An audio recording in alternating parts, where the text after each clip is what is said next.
শুভ দুপুর বন্ধুরা, আবার রান্না নিয়ে চলে এলাম তোমাদের সাথে শেয়ার করতে। কেমন আছো তোমরা সবাই? কালকে কোনো ব্লগ ভিডিও দিতে পারিনি, কিচ্ছু করতে পারিনি। কাল শরীর খুব খারাপ ছিল, ছেলেমেয়েরা যা করেছে তাই দিয়ে হয়েছে। মাছ হয়ে গেছে, কিন্তু সুস্থ হয়ে গেছে। আজ হবে 2 রকম মাছ। এরকম বাটা মাছ ভাজি রেখেছে তুলবো।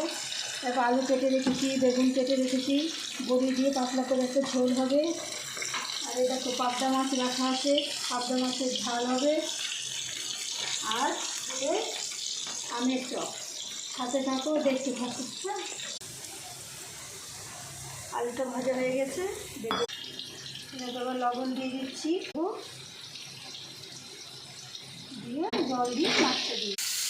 জলটা সব দিয়ে দিয়েছি। এবার ঝোলটা ফুটে উঠলে মাছটা দিয়ে দেবো। সামান্য একটু চিনি দিয়ে নামিয়ে